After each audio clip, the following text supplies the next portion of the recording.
We've had this office sealed up for 3 days, but we can use it now. This is where we found poor Hummel's body. You can see by the chalk marks the police left.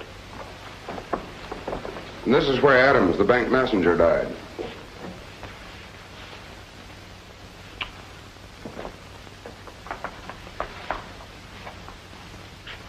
Finally, Adams broke the window to get one last shot at the thief as he was escaping. The newspapers say they found blood out there, Mr. Fenway. Yes, right about where that box is out there in the yard. Adams must have wounded whoever it was, and then just had enough strength to pull that alarm before he died with 3 shots in him. How many shots did Adams fire? Only 2. One out of the window and one... Well, the police say that the shot that killed poor Hummel was from Adams' revolver. A wild shot. This Theodore Hummel was your watchman, wasn't he? Yes, Ted Hummel. Fine young man. He was the only one in the plant that early. He always let the payroll man in every Friday morning. Was there anybody but Hummel here to receive the payroll? Well, ordinarily I would be. But last Friday I was a half hour late. The ignition wire was loose on my car and it wouldn't start, I know. That's why it was loosened. You mean to say it was... Payrolls aren't heisted on the spur of the moment by casual passers-by, Mr. Hummel. Whoever hit this place studied everything, from where you park your car to the size of your hat. How do you figure it? That the bandit, whoever he is, waited until Hummel let the messenger Adams in with the payroll, which he was to turn over to me. Only your car wouldn't start and you were a half hour late. And so Adams sat there waiting for you, holding the $20,000 in his lap like it was the neighbor's baby. Is that it? Yes. And then the bandit held up Adams and shot him. Shot him so seriously that, in resisting, he accidentally killed Ted Hummel, who had come to help him. And before Adams died, he managed to wound whoever it was as he was getting away. Pretty good shooting from this distance. You left something out, Fenway. I did? What? The police think it was an inside job. Why? The robbery detail thinks the holdup succeeded because it was well planned. That means it was a finger man. Why did you hire me, Fenway? Who are you trying to impress, the police or the insurance company? Now, see here. Well, I guess I'd better be honest with you, Barnett. We've been careless, criminally careless. I feel that we should do everything in our power to aid the police. I suppose it's conscience, but 2 fine men have been sacrificed. So far. How do you mean? Whoever gets your killer, Mr. Fenway, is going to find a man armed and wounded. That's generally a fatal combination. We must take every precaution against that. Did your watchman, this Mr. Ted Hummel, have any family? Yes. It's right here in the personnel records. He had a married sister, Mrs. Weaver, and a brother, Valentine Hummel. Mm-hmm. What have you got on Adams? Right here. It's photograph and fingerprints. Mm-hmm. May I have this? Yeah, sure. Well, 3 people know about this for sure. I think I'll start with them. 3 people? Which 3 people? The late Mr. Theodore Hummel, the late Mr. Adams, and a half-hour late Mr. Fenway.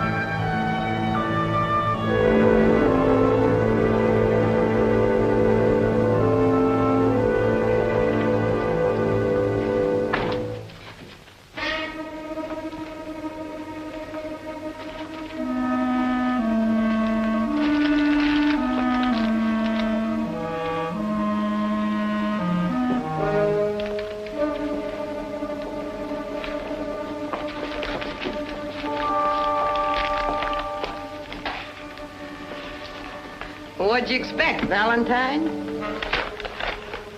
Boy, are you a dreamboat. Why don't you shave? No word from Val. No phone call, nothing.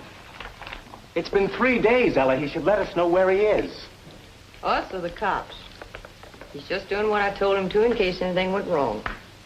Now, look, Billy boy, you do the same thing, huh? I'll worry about Val. Yeah, you do that. Then I'll worry about the 20,000 bucks that Val's got with him. Wherever that is. All you have to know is that I know where he is. I said I'll worry about Val. I read in the papers about the last 2 guys you're worried about. Brother Ted's 6 feet under. Brother Val's holed up somewhere with a slug through him. They're only your brothers. Do me a favor. Don't worry about your husband. It ain't healthy. I say what's healthy. What's that for? Same as that. Just to remind you who's running this frolic. Just like I ran the first one and just like I'm going to run the next one. If there is a next one. You bet your sweet life there's going to be a next one. You see these? You know what they are? They're bills. You know what they mean? Respectability. You pay the rent, you owe the butcher and the grocer and the cleaners.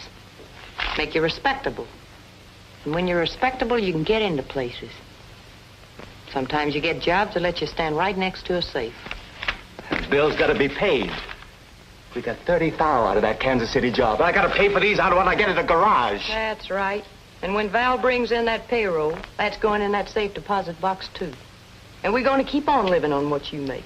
And we're going to keep on owing the butcher. Just enough to make us look like anybody else. Sure. How long have I got to stay at that garage? Well, let's see now. You've been there 6 months. Done a good job. You get references. You know, it's been a tough job keeping you clean enough for investigation. But I did it. Now, the lease runs out on this house in a couple of months. That's reason enough to move. We moved to Bridgeport. There's a big airline garage in Bridgeport. Services armored cars for a big payroll company. You'll odd job around the town a while, and then you'll hit them for a mechanic spot. So I get the respectable job in Bridgeport. Like Val had in Kansas. And Ted had up at the Fenway plant.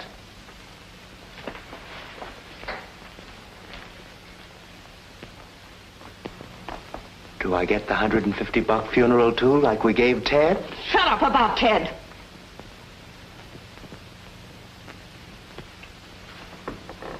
I don't know what went wrong. Val will tell us when he sees us.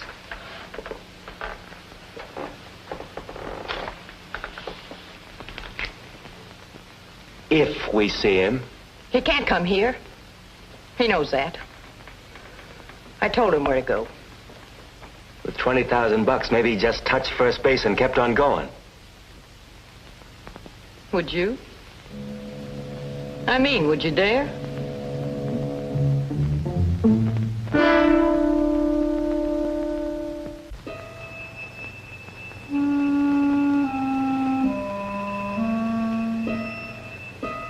About Bridgeport. So I get a job in the armored cars just like that, huh? No, not at first. You have to keep trying. Why not? You're a good mechanic. Make a good appearance. Even if I have to coach you with shellac and teach you how to speak English. Why don't you shave? Yeah. Say, armored cars. They towed 100,000 one of them easy. Say, we got one of those and have the other two score. We could go to Mexico like you said. What you got in your pocket? Nothing. Give it here.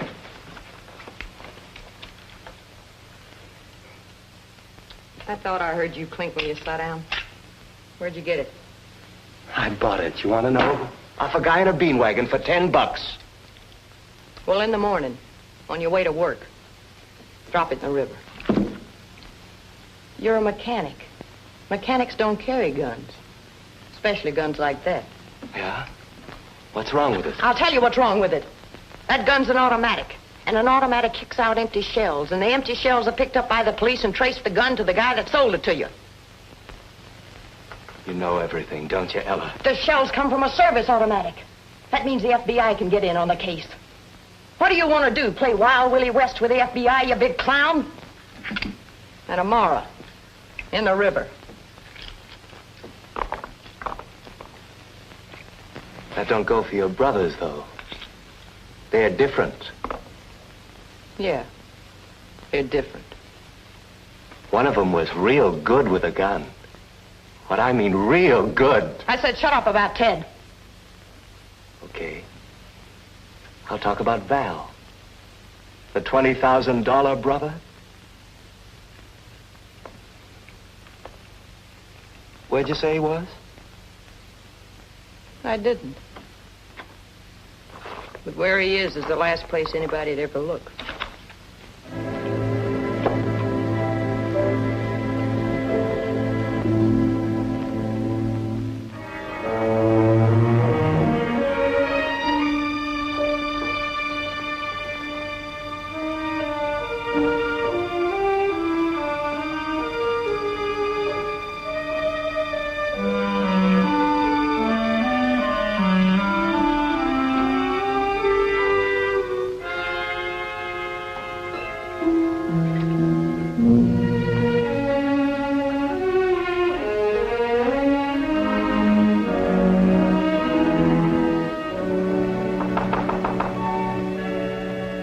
Yeah, what is it? It's Miss Barker. I got the papers you wanted, Mr. Jennings. Yeah, just a minute.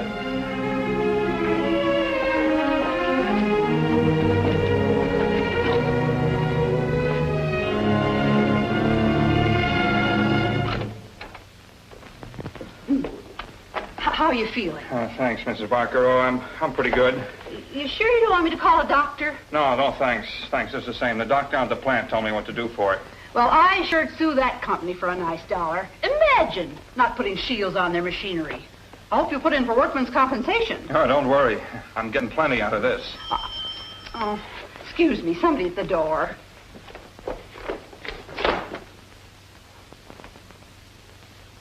I'm inquiring about a man who used to live here. What's his name?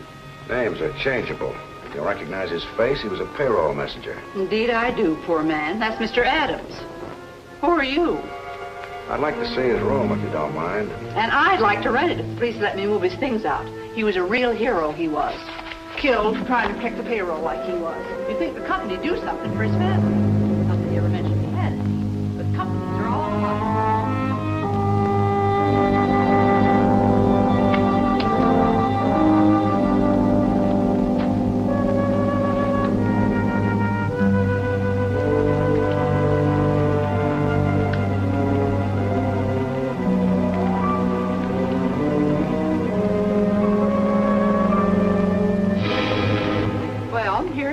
Just the way he left it. Or rather, the way the police left it. Leave no stone unturned, they said. Just routine. Well, I said, you unturned anything in my house, and you'll disunturn it before you leave. The law says I'm responsible for his effects until I can locate his next of kin. You say this Adams had no family? I had the impression he had a married sister out west. I hope so, poor soul. I gotta send his stuff someplace. What about friends? Do you have many visitors? Well, now, I'd know if he did. He worked funny hours. Rest of the time he kept to himself. About the only friend he had was Mr. Jennings, the poor man across the hall. Poor man? What's the matter with him? Oh, he was in an accident at the place where he works. He used to cross the hall quite a bit.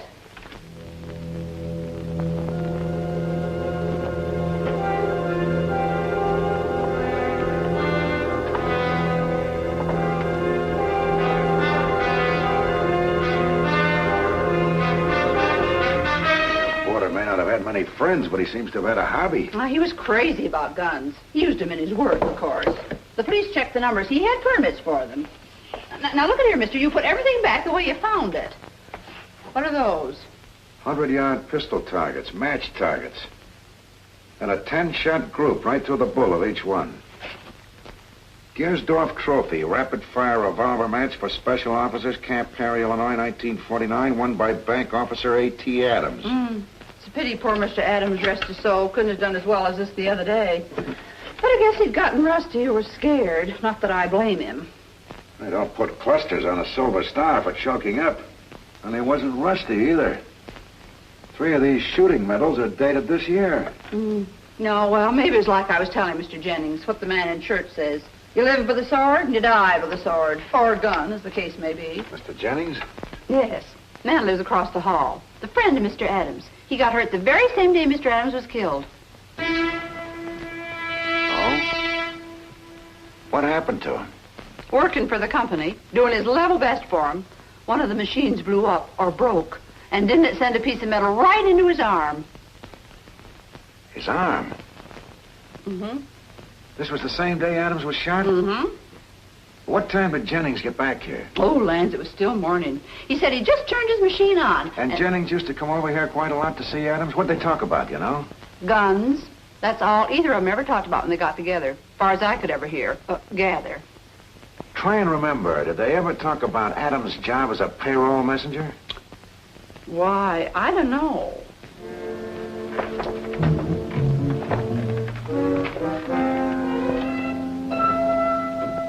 And this Jennings was his only friend, you say? How did Jennings react when he heard that Adams had been shot?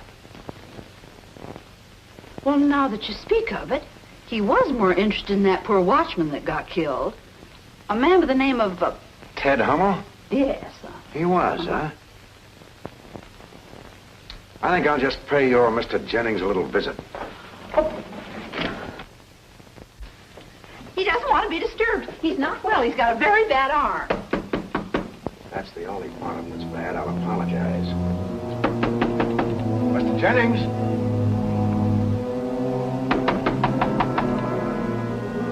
Stay back. I'll have you know my boarder's a gentleman.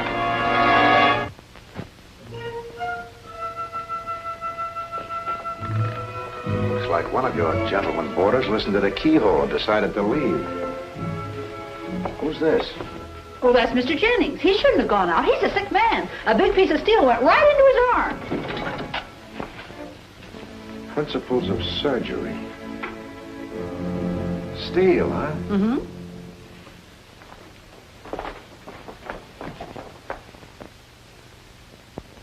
A man who's scared enough to try this is packing lead. Well, maybe he went to call a doctor. Maybe. But I got a hunch he went to the bank. And I've got a hunch I know where that bank is.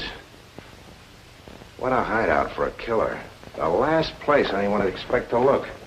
Right across the hall from the man he killed. What?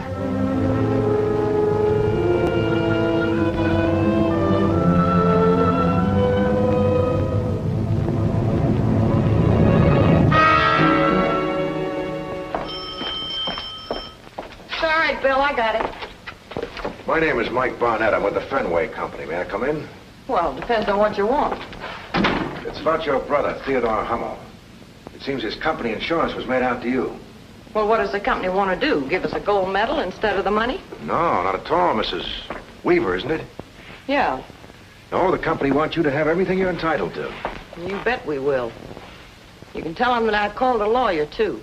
He said that Ted would be alive if it hadn't been for that trigger-happy Well, payroll that's just guard. it, Mrs. Weaver.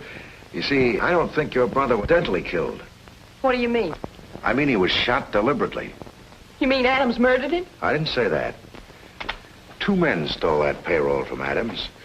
A man named Jennings and another man. A man Adams knew and trusted. Trusted enough to let him get within 10 feet of him.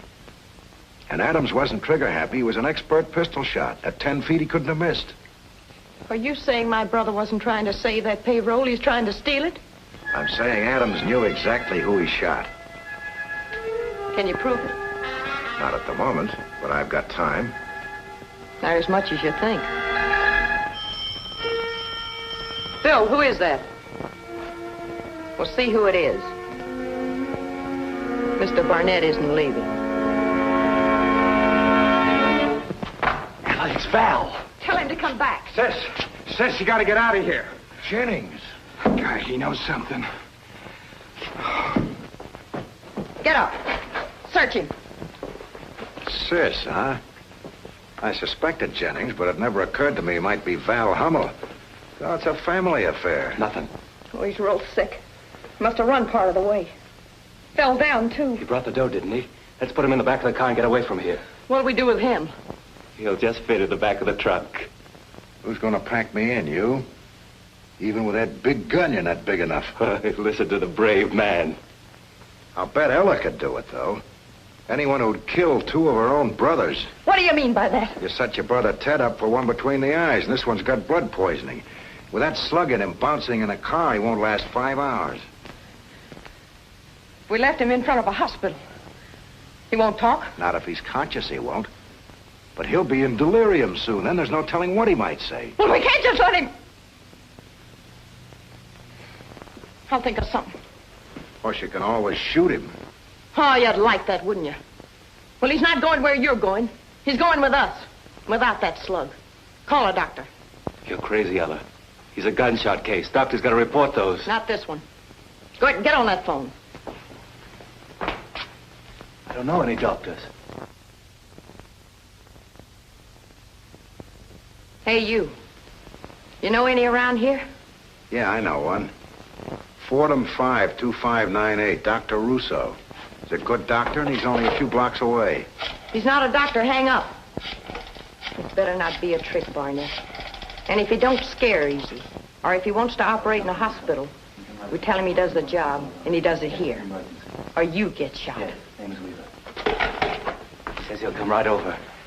It's a break for you. You get to live a few minutes longer. I'm sorry he isn't coming from Brooklyn.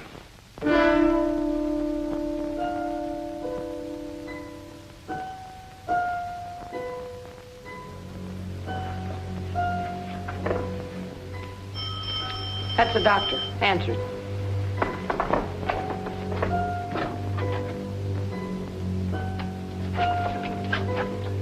I'm Dr. Russo. Are you the gentleman who phoned? Yes, come in. Where's the, Oh, hello, Mike. Just a minute. I forgot something.